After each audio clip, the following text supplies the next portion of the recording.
BMC mayor ఎవరు?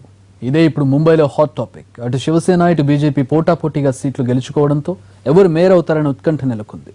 మరోవైపు శివసేన బీజేపీలకు పొత్తు తప్ప వేరే మార్గం లేదని అంటున్నారు కమలనాథులు.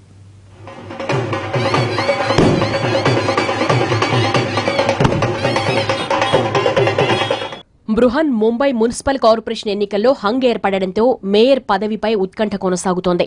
మొత్తం 227 వార్డుల్లో శివసేన 84 స్థానాలు గెలుచుకోగా బీజేపీ 82 వార్డుల్లో విజయం సాధించింది. 4 ఇండిపెండెంట్లు బీజేపీకి మద్దతునిస్తూ ఉండడంతో ఆ సంఖ్య 86కు చేరింది.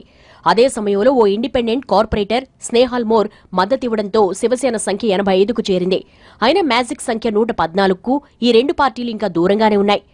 అటు కొత్త మేయర్ ఎవరన్న దానిపై స్పందించేందుకు శివసేన చీఫ్ ఉద్దవ్ ఠాక్రే నిరాకరించారు. ప్రస్తుతం సెలబ్రేట్ మూడ్లో ఉన్నామంటూ సమాధానం దాటవేశారు. చర్చలు మాత్రం జరుగుతున్నాయన్నారు. అయితే అది ఎవరితో అన్నది మాత్రం క్లారిటీ ఇవ్వలేదాయన.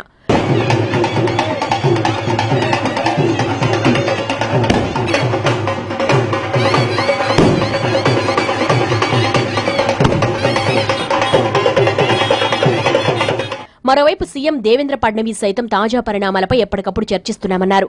త్వరలో కోర్ కమిటీ సమావేశమవుతుందని, భవిష్యత్ కార్యాచరణపై స్పష్టమైన నిర్ణయం తీసుకుంటామన్నారు.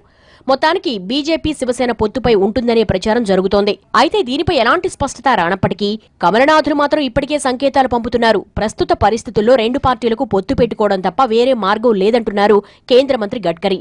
ఇది ఫడ్నవీస్ ఠాక్రేలు తేల్చుకోవాల్సిన అంశమన్నారాయన. ఇప్పుడు ఎవరి వైపు ఎవరొస్తారు, ఎవరితో జతకడతారు, ముంబై మేయర్ పీఠాన్ని దక్కించుకునేది ఎవరు అన్నది ఆసక్తికరంగా మారింది.